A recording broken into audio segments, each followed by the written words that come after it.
Hi friends, it's Lauren Taylor. Thanks for joining me in my craft room. I'm happy to have you here for a couple card ideas featuring the January 2025 club kits from Spellbinders. I received the BetterPress plate of the month, which comes with the coordinating die. I also received the Glimmer hot foil plate of the month, which has a really pretty kind of intricate design, some sentiments, and I received the Aura Glimmer foil. I also get the embossing folder of the month, which I use with the BetterPress plate in our Spellbinders live video. I'll link that down below in case you missed it. I also received the clear stamp and coordinating die of the month, which has some great sentiments. I have the small die of the month, which creates a hello sentiment, some flowers, and a dragonfly. And then also the stencil of the month, which creates a really pretty floral frame using the different layers. They all layer together to create such beautiful flowers. So I'm going to start with creating a a Zoyfold card. Now, if you've never heard of a Zoyfold, you probably haven't watched Craft Roulette, but I am going to create my Craft Roulette project for my first card. And a Zoyfold is a made up fold, or well, it's not made up anymore because it now exists, but it's from Craft Roulette. And it's a combination of a Z fold, which is what I'm making right here from an A2 card base that also incorporates a joy fold. So a joy fold is where there's kind of like two flaps of the card. You kind of open it up into a kind of reminds me of like a science project folder, if that makes sense. So you combine the two, a joy and a Z, to create a Zoy fold. So that's what I have done here. I am going to use this charming paper pad. For me, the color scheme for Craft Roulette was elegant. And so I was going through my paper and I thought charming kind of reminded me of the word elegant. So we're going to lean into that. And then I'm going to use those pattern papers for my card. I picked this kind of lighter blue floral pattern. I thought it was really pretty and I thought it was subtle enough that I could add the Glimmer hot foil design to it and create a pretty front, well, what I'm going to call the front door piece of my card. So I'm taking my best guess of just how large I need and I'm going to trim down this pattern paper so that way I can use it on my Glimmer hot foil machine and just use that center part that I'm going to trim down even more to fit on the front door part of my Zoyfold card.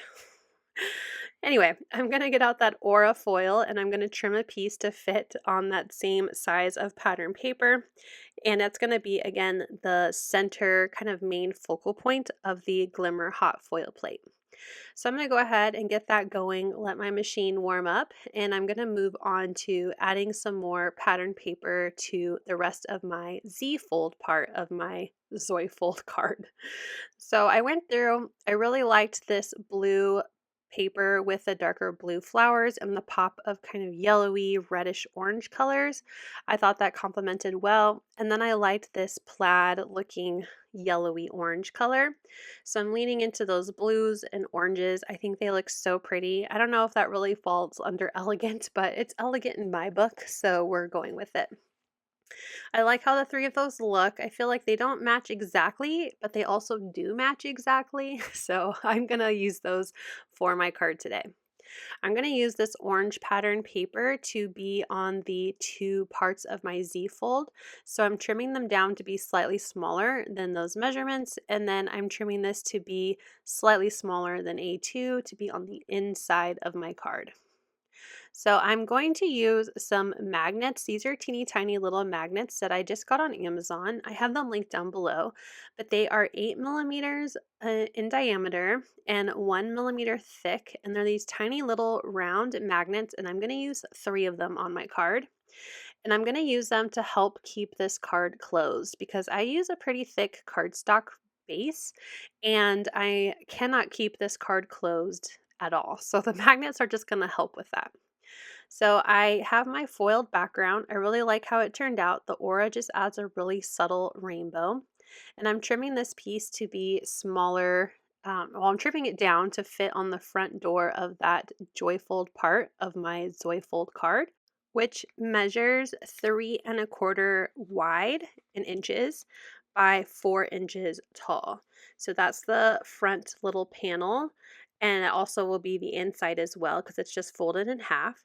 And then the rest of my card again is A2 in size.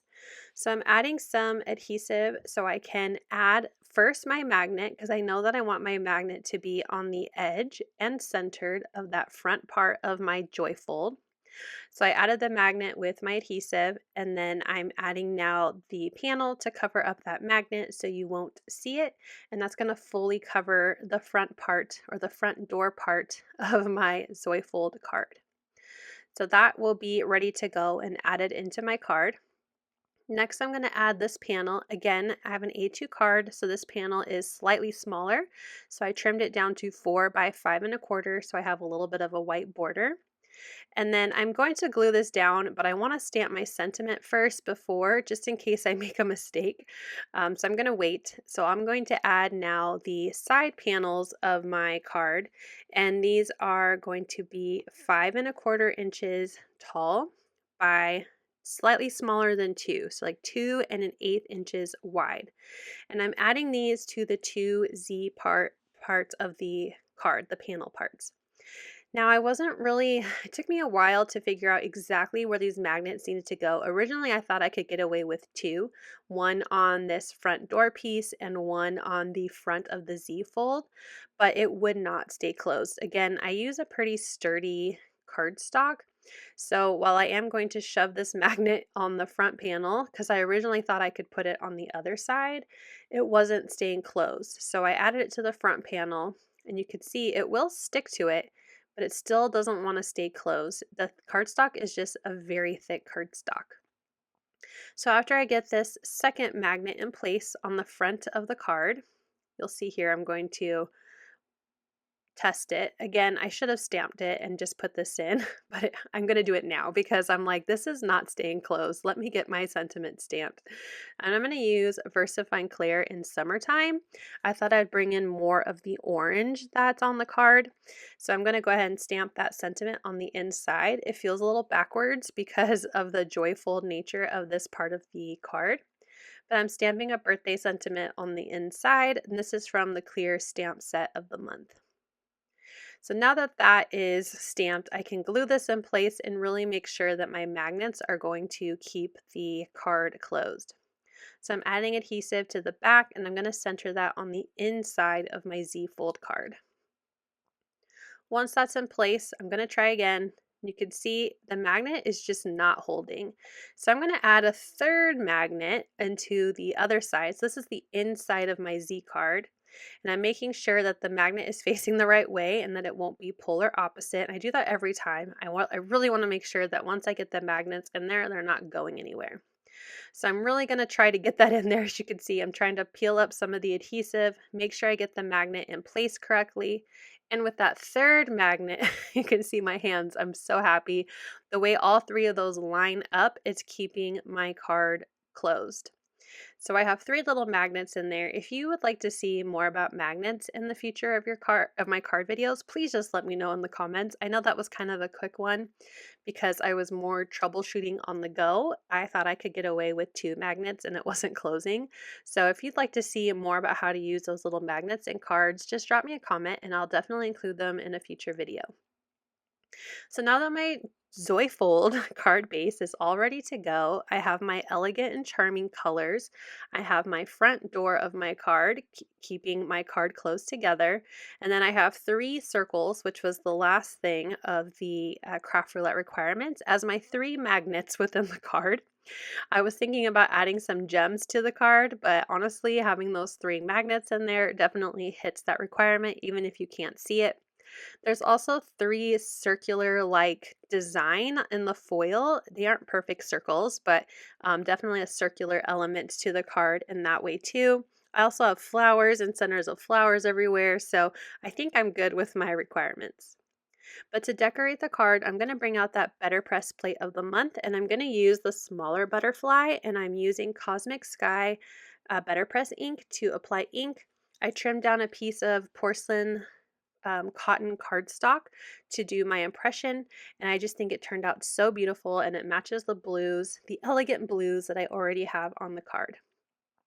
Now, if you get the caboodle, which is all of the clubs all together, there is a coordinating stencil that you receive as your free bonus gift that will color in the butterfly. And I did use it in the live that I did with some of my crafty friends. But just in case you don't get the caboodle, I wanted to show how you can color this without having that stencil set. I was going to die cut it out first, but since I'm doing my die cutting, I want to get my sentiment done as well so I can get all my die cutting done at once. I'm using the clear stamp set to stamp the word smile, and I'm going to bring in Traffic Cone from Simon Hurley Create and Ranger ink. I thought it was a good orangey red color to bring in more of those colors that are in that back panel of my card. I did stamp it twice. That's a benefit of using a MISTI to make sure that the color, really shines through and has a really good impression. So I'm going to grab that coordinating die for the word smile and the coordinating die for my butterfly and run those through my die cutting machine. I did die cut the word smile 2 more times out of that white cardstock so I can glue all of them together and create a nice sentiment element without having to add any foam behind it, but still have a little bit of dimension with that sentiment. So I'll go ahead and apply liquid adhesive to the back of my first word, going all the way around, and then I will add the second layer, and then I'll just repeat that process. Add liquid adhesive along the back, and then add the third layer. It creates like a chipboard kind of style element. It gives it a lot of thickness without having to add any foam behind it when you're going to glue it to the card. So I'm going to apply my watercolors now to my butterfly. Again, if you have the caboodle, you could use the coordinating stencil to very easily color this in, but I'm going to use my watercolors to add color so you can see an example of how you could color this at home if you do not subscribe to the caboodle kit. So I added some water to my glass board and I'm just using a paintbrush to pick up water and add it to my watercolor distress pencil. I'm using Spiced Marmalade and Crackling Campfire as my colors. Again, really trying to lean into those pretty florals that are in the back of my card. So I'm picking up color from the watercolor pencil and then painting that onto the butterfly. So picking up water, getting the watercolor pencil saturated so I can pick up ink with my watercolor paintbrush here, and then coloring onto the butterfly. Now I went ahead and just colored right onto dry paper for this part of the butterfly. Another way you can watercolor is by adding water first to the area that you want to paint. So the water does have some color already in it, but I'm just adding water first and then picking up the paint color and applying the paint to the area. So that's 2 different ways you can add color. I think they both look great. If you want a more muted or let the color dissipate a little better, I would add the water first. So I'm just going between the 2 colors so they really just blend together and create a watercolor, mix together of those 2 colors. Once it was dry, I'm going to go ahead and now add these to my card. So I'll use liquid adhesive to attach my word smile. So I'm getting glue all along the back of that, and then I'm going to use my grid to get it as centered as I can onto that front door panel of my card. So I'll apply some pressure for a little bit there, make sure it sticks. And then for my butterfly, I wanted to add a little bit of dimension, so I'm going to use some thinner foam squares. These are about 1 millimeter in thickness, and I'm going to add some foam to the center back of my butterfly. Once I get enough foam on there, I'll go ahead and peel off the release paper, and then I'm going to attach this to the card. I wanted it to look like it was kind of flying by, so while I am trying to center it on the card, I'm going to put it at more of an angle so it looks like it's fluttering by. I just think it looks so pretty with all this pattern paper. The color combination really does feel very nice and elegant, especially with the hot foil design on that front panel. Here's a close-up look of how my card turned out. You could see the glimmer as I hit the light on that front panel. And then you can open up the card fully and see the sentiment on the inside. And again, the magnets are there to help keep that card closed. Here's one more close-up of the card front itself. You can really see the watercolor details. And then let's move on to the second card. For the second card, I'm going to focus on the small die and stencil of the month, and I will bring in the clear stamp set for the inside sentiment of my card. I was thinking about using the embossing folder again, but I end up using some stencil paste on my design, so I will not be using it for this card. Again, you can see how I used it in my live video with my friends earlier this month, which will be linked in my description. I'm going to start with stencil number 1, and I trimmed down a pretty large piece of cardstock because I knew I could just trim it when I was done. So I'm going to use some of my repositionable tape to keep my stencil in place on a piece of just white cardstock. And I'm going to start again with stencil number 1, which has some large flowers. And I'm going to grab some Pinkfresh Studio inks to blend. I love that they have coordinating shades of color, so I'm going to use those with these stencils today. So I'm starting with Candy Violet and a purple blending brush that I use for dye-based inks, and I'm going to completely cover all the flowers in this stencil. Now, about halfway through, I accidentally put two of my stencils upside down. I don't realize they're upside down until the end when I notice that something's not lining up correctly, but I'll talk about that when I get there. For stencil number 2, I added Regal Kiss, which is a darker purple in the same color family. For the centers of the flower, I used Marigold, and for the leaves, I used Eucalyptus. And this is actually the second to last stencil, the leaves. I'm using stencil number 4 last this time to add some Astro paste. So I finished adding all the layers of ink, and you can see that there is an issue with some of my flowers. I don't really realize it until um, I think right about here, or maybe when I'm done. I can't remember, but I was like, something doesn't look right with these flowers on the edges here. But I just didn't realize that it was upside down. So for this layer, I did trim everything down so I had the panel that I wanted, because this time I'm going to add some stencil paste and I didn't want to have to trim it after. So I did trim it to be slightly smaller. I think it's 4 1/8 by 5 3/8, very slightly smaller than A2.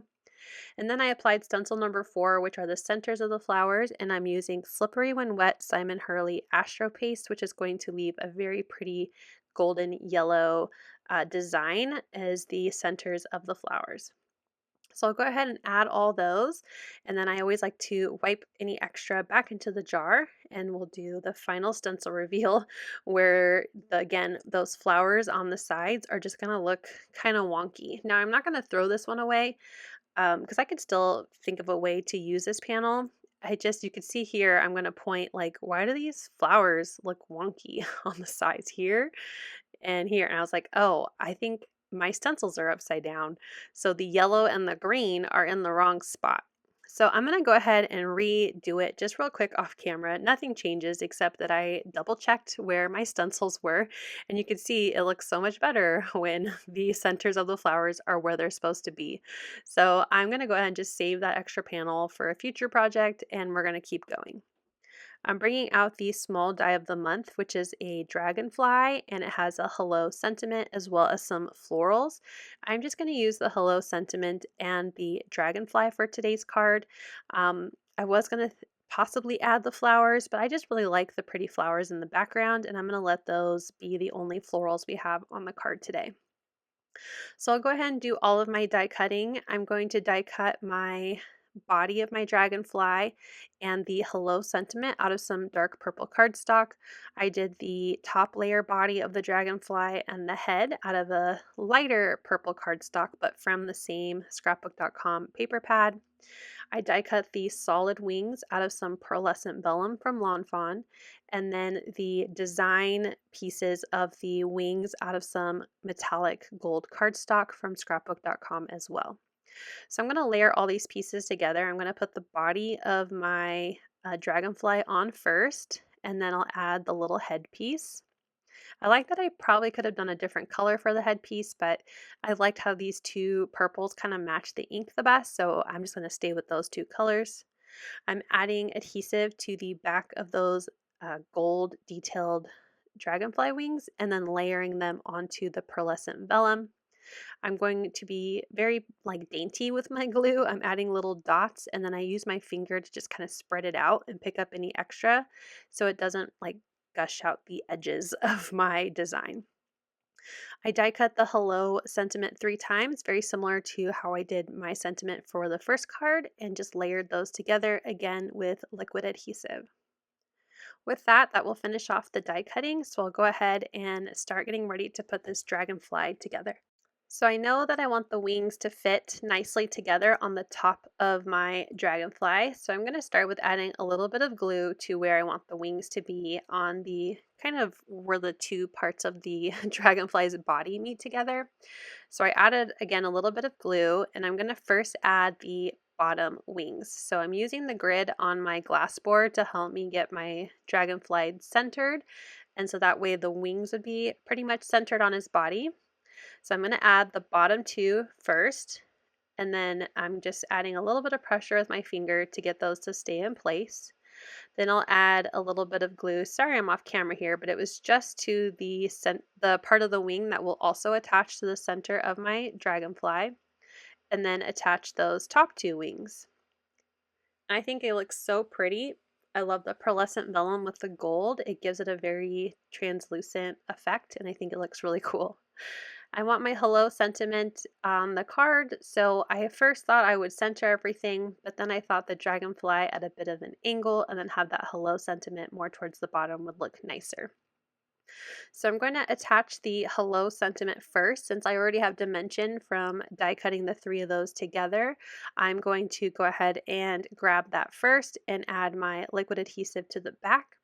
I thought about die cutting an additional sentiment to put on the front of the card, but they're all pretty large, so I'm going to just use the sentiments for the inside of the card. So I added the glue to my hello. I'm getting my dragonfly placed pretty much where it's going to go, and then I can add my sentiment to the bottom, kind of bottom right hand corner. I'm making sure it looks straight. The benefit of using liquid adhesive is I have a little bit of wiggle room to make sure that sentiment is placed where I want it. For the dragonfly, I'm going to add some foam adhesive. This card's going to be a very delicate card because I'm not going to add any support under the wings. So this will probably be a hand-delivered card, not a mailed card, because I'm a little precautious, but I didn't want to ruin the beauty of those wings by gluing them down, especially with vellum. I just wasn't sure how to attach that without the adhesive being seen. So we're just gonna hope that it stays in, it stays fine, and hand deliver this card. I attached the dragonfly to the card, and I just think it looks so pretty, and really this color scheme probably gives more elegant than the other card, but I'm really liking how this purple is looking. I have an A2 card base, and I'm attaching this to the front of the card, and I'll go ahead and stamp a sentiment on the inside of the card using Hawthorne Rose VersaFine Clear ink. Now you'll see in the photo after, when I'm showing you a final look of the card, I did add some gold splatter. When I was taking pictures the next morning after creating these cards, I didn't like how empty the white felt on the card. I definitely don't think it's necessary, but my eyes just really wanted something else on that background. So I'm going to use Starry Colors Pigments watercolors and use the more dark kind of reddish gold color to flick on some watercolor. So you'll see that in the photo at the end. But with adding that sentiment, and again, after I add the watercolor later, that will finish off this really pretty floral and dragonfly birthday card. So here's a close-up look at how that card turned out. Well, I guess let me show you the glimmer first on the wings. And now a close-up, and you can see that I added some watercolor and it just filled in more of that white and it didn't feel so empty to me. I really like that last touch. Here's a close-up look at the 2 cards again, but I hope this inspired you with your January 2025 Spellbinders Club kits. Thank you so much for watching. I hope you'll click like, and if you're new here, I hope you'll subscribe and come back. As always, you can find everything I use down below in the description box. Thank you and have a wonderful day. Bye!